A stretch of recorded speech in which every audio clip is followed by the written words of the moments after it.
Hey guys, welcome back to the vlog. This is Ina and welcome back to our 24th episode of my reaction video for the series How to Spot a Red Flag in Bubblies. Second to the last episode na to ng aking reaction video kasi tapos na yung How to Spot a Red Flag. Siguro pag na-upload ko to, na-upload na yung last episode, which is ang dami ko nang nakikitang spoilers sa TikTok and Twitter. So, kailangan ko na siyang panoorin and mag-start na tayo para malaman natin kung sino ang magiging endgame ni Cha.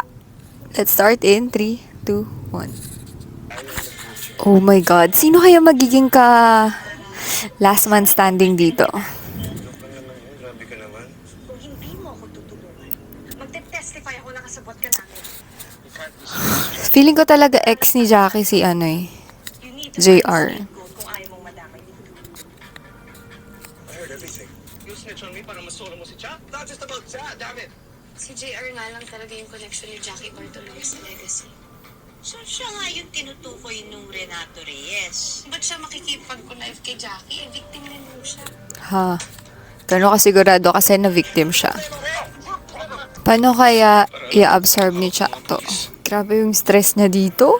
My God! Kahit ako naman siguro mas scam yun eh. Hindi. Ganyan eh.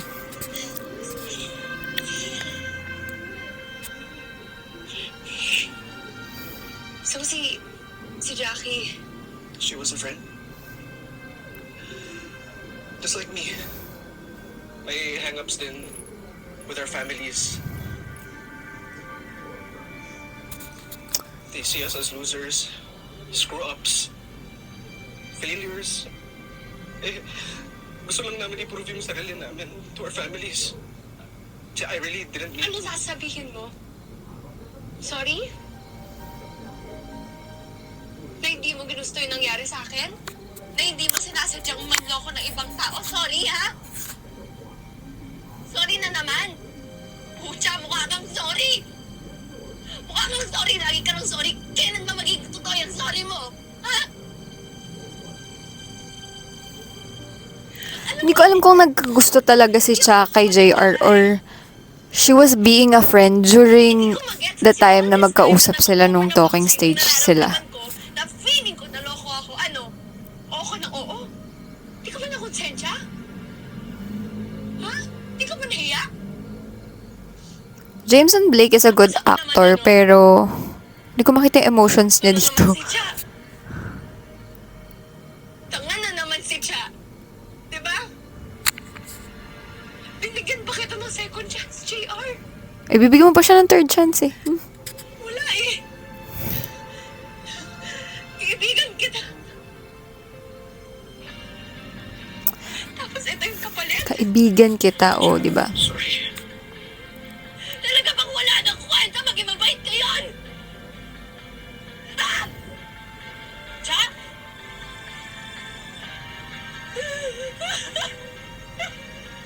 Ginawa mo sa ano, ha? Ang liit ni Jameson. Alis!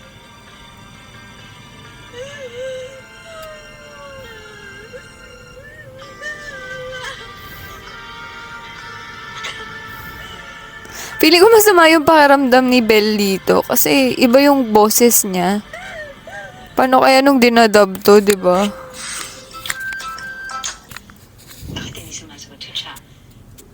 Pero nung hindi din sumasagot si JR. Baka it is what you think it is. Yes? Hi, Oh, hi! is JR here? No. He didn't come home last night. I was hoping na magkasama sila ni Matt, but I guess he's not here. I've been trying to call him, pero naka-off yata yung phone niya. Go. Look for him. What's going on? Alam niyo yung ang bait, ang ganda ng pagpapalaki nung mama ni Cha, ay ni mama ni Matt sa kanya. Kasi alam mo yung marunong siyang tumanaw ng utang na loob despite sa ginagawa ni JR sa kanya. JR? Sinabi niya sa'yo. Alam mo kung anong ginawa niya?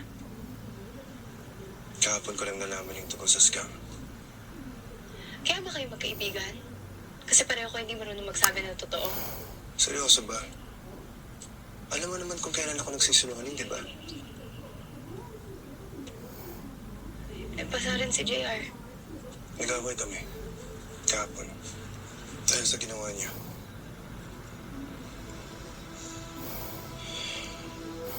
Alam mo ba kung saan siya pumunta after here? Importante pa ba yun? Hindi namin alam kung nasan siya. Hindi rin namin siya makontak. Walang nakakaalam kung nasan si JR. Nagalit ako sa inamin niya kagabi.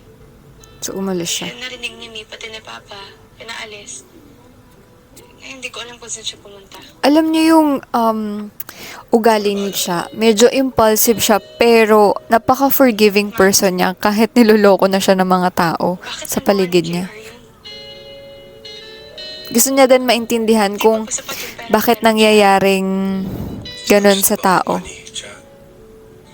May gusto siyang patunayan sa dad niya. Alam mo naman yung sama ng loob niya kay MVS, di ba? So, dapat ba hindi ako nagalit sa kanya? Hindi. Of course not.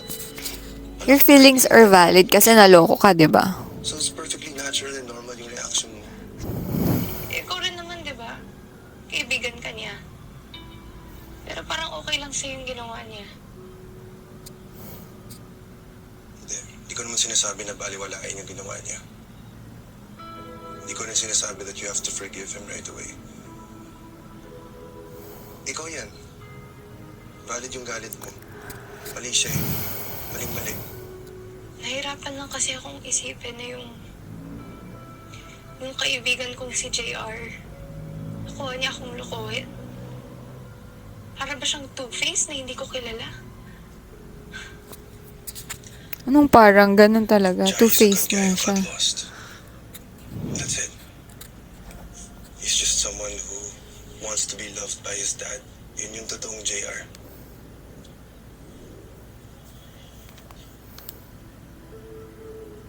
Pero mali pa rin yung ginawa niya, di ba? Oo naman. Mali, and he has to be accountable for that. But you know, it doesn't change the fact that siya na lang at si LVS yung pamilya namin ni Mama.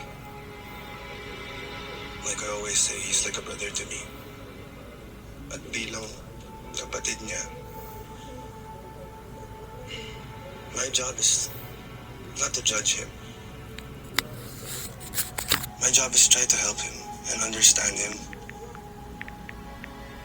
You know, I'm sure yun din yung gagawin mo sa pamilya mo, di ba?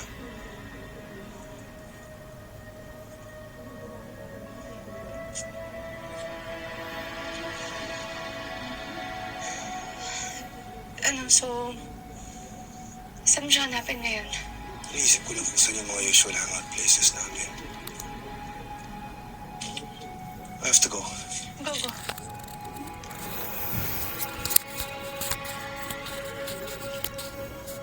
Cha, I just want to say sorry for what JR did. Hindi mo kasalanan yan. Kung nandito siguro ako, nung panahon na problema siya sa pera, hindi na mangyayari to. Ginagawa mo lang yung best mo. How to have a friend like Matt. Grabe, sobrang understanding. Sir, I think alam ko kung nasan siya.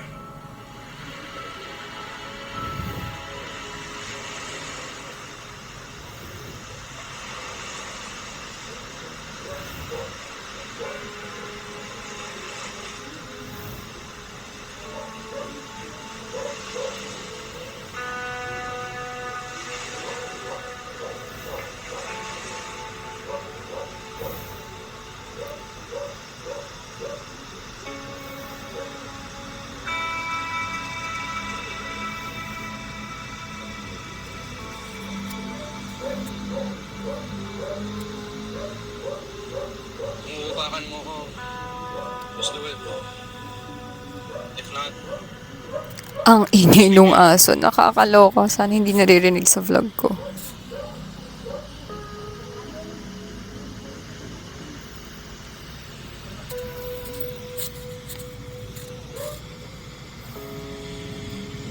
bakit ka pa nandito? Because you need somebody right now. Years ago, you saved my life. Here. Di mo ko iniwan when I was drowning. I'm not gonna leave you when you're drowning.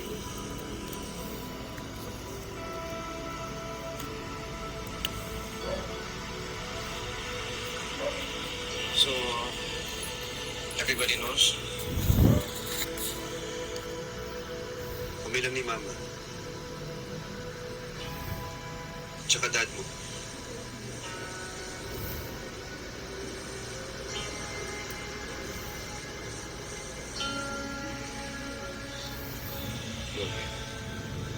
You need help. Your dad is the best to contact para makatulong sa'yo. So true. Yaman ng tatay niya eh.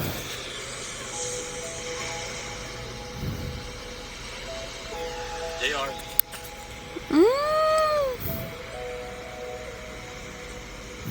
JR, sandali. Anak, please. Parang ito na yung time para magka-reconcile sila. Dad, it's okay, son. Nandito ako para sa'yo. Yun yung pinaka-the best na sinabi niya. I will be here with you no matter what.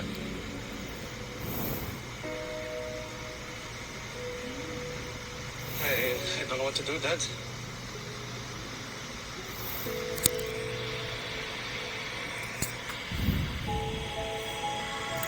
We'll figure it out. Alam mo kung ba't nakakainis yung character ni Jameson Blake. Kasi sabi nga nila sa mga stories na ganito, hindi naman magiging masama yung mga villains kung hindi dahil sa pinag-ugatan nung nangyari sa kanya nung past, 'di ba? Hindi naman magiging masama ang isang tao kung walang root cause. Pero hindi naman siya super evil, like carry naman siya. Puro iyang-iya na yun. Hindi na makapagpakita. Dapat naman siyang mahiya. Umiiyak na tsatsaglit ko.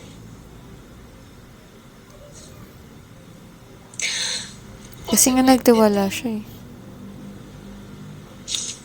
Mas madali siguro kung galit na lang ako sa kanya, ano? Bakit? Hindi ka nagalit? Galit na galit pa rin po.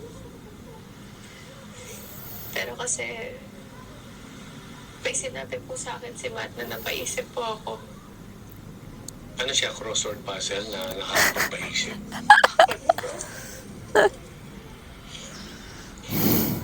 Sabi niya po kasi, bilang kapamilya, hindi niya raw po trabaho i-judge si JR. Kailangan niya pong intindihan at tulungan to. Point naman si Matt. Ayun ang mas kama ko. Alam mo, mabait na tao yung si Matt eh. Kasi nakilatis ko na yan bago pa humarap sa'yo eh. Yung JR na yan, yung hindi ko pa alam. Alam na alam ko sino yung bias ng tatay eh. Kampihan to. Ano naman ang masama doon, Chacha Girl? Naalala niyo po nung sinabi ko sa inyo na kaibigan ko si JR. Nabigyan ko siya ng benefit of the doubt. Pero yung ko nang nagtaboy sa kanya. Well, wala naman kasing right or wrong pagdating sa emotions. Kasi syempre, feelings mo yan eh. Di ba, hindi naman natin pwedeng hindi pansinin yung galit na nararamdaman mo. Hindi rin naman healthy na ipunin mo yan. Kung galit ka, edi galit ka. Naawa ka. Ang totoo namang tanong dyan eh, ano ang gagawin mo sa nararamdaman? What are you willing to do? Di ba yun yun? Makalimutan mo na siya habang buhay. But, whatever you decide on, anak, it has to come from the heart. Agree. Lagi mong tandaan, Huwag magdedesisyon ng galit. nandito lang kami para sa'yo. Aww. Sobrang gaan ng series na to. Like, ang dami niyang tinakel, pero hindi siya ganun kasakit sa dibdib.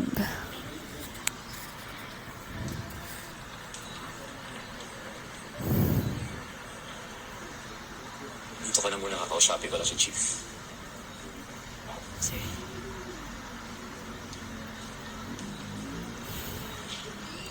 Alam mo yung nakakatawa, ito yung napanood kong clip. Nagalit pa si Matt. Salamat kayo lang ha.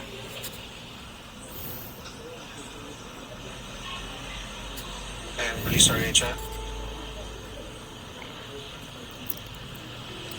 Si Matt yung nagsabing, ang bilis mo naman siyang patawarin, pero di ba si Matt parang hindi rin nagalit kay JR. Sobrang ironic. Okay na kayo ng dad mo? Well, Baby he loves steps. me. Diba? Sabi ko sa'yo eh. Yung mga taong magpapahalaga sa'yo. Even you? Nandito nga ako, diba? Cha. Alam ko kahit chat lang tayo nagkakilala. Mas marami ngayong chat messages natin kesa sa face-to-face talks. But I just wanted to let you know na Alam niyo, iba pa rin talaga kapag nakakasama niyo yung taong gusto niyo. Kesa yung kachat niyo lang. So, wala kayong connection, like, physical connection. May ganun kasing tao. Parang ako, huy! Kaya ako nandito.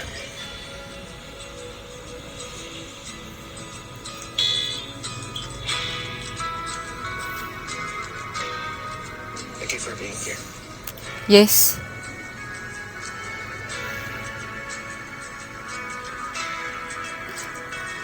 Akala mo hindi ka pinili.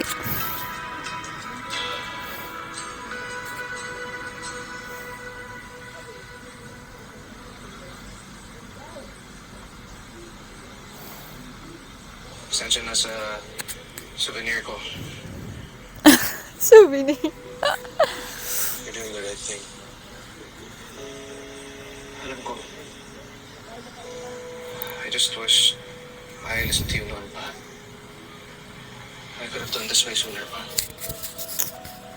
Hindi ka sana nagkamali ng Sorry for ganyan. everything, bro.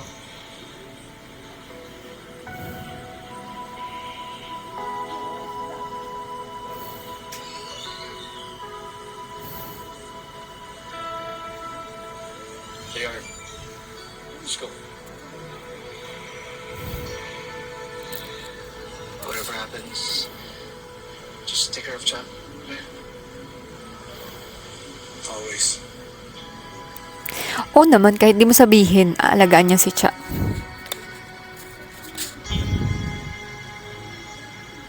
Siguro kailangan lang akong mahawak ng holder ng mic, no? How is he? His family deserving of Chad.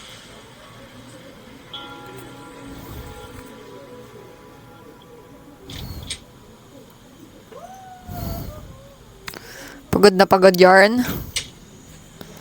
Ang kulit lang nung parents ni Matt tsaka ni JR. Hindi sila magkagustuhan. No.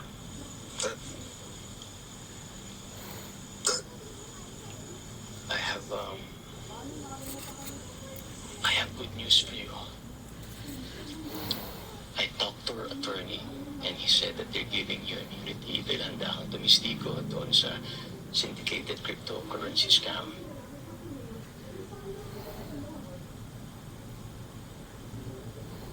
I'm so sorry, Dad. I know how disappointed you must be. Whatever you've done, you did it because of me. Bakit ka magsasorry when I was the one who forced you to do that? Dad, you didn't do anything na. If I had loved you enough, kung may pakita ko yun sa'yo, yung pagmamahal, yung suporta, yung tiwala. But I deprived you all that because I didn't know how to show that. Ang alam ko lang negosyo, but raising a son, it was your mama who was good at that. You did your best, Dad. I could have chosen a different way para patunayan yung sarili ko sa'yo.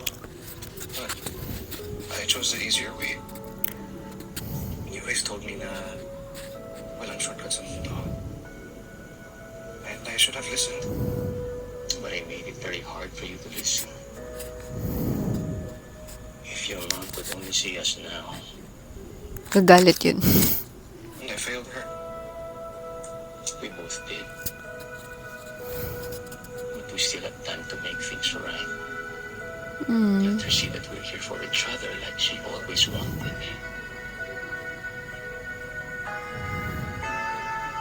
Together we can make her proud.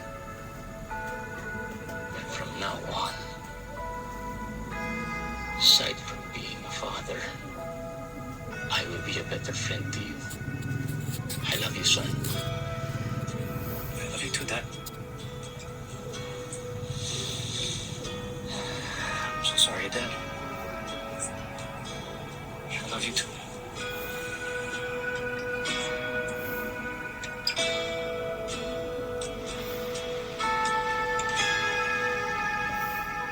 Thank you. Parang ayoko na po umattend ng anniversary party ng Legacy. Ha?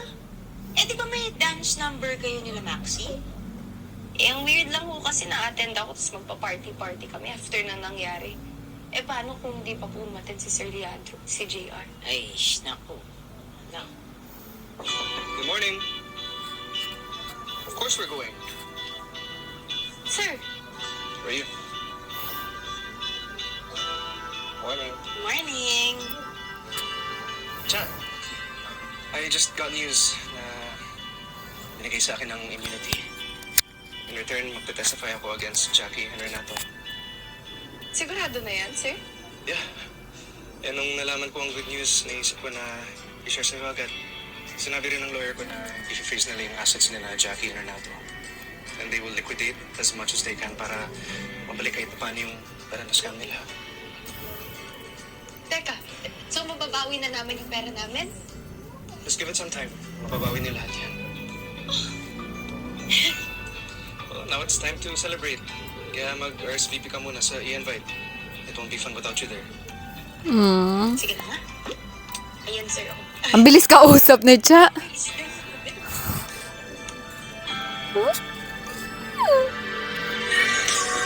And that's the end of my episode 24 reaction video. And oo guys, alam kong bitin. Alam nyo, sinabi ko dun sa previous vlog ko yata. Nakala mo matatapos to, pero ito na, it has come to an end. And mamimiss ko si Matt at si Cha. So, ayun guys, thank you for watching. And I hope subscribe nyo yung Facebook ko, yung TikTok ko. Follow nyo ako sa social media accounts ko. And thank you for watching. Please do watch, like, and subscribe on my YouTube channel. Bye. See you next time.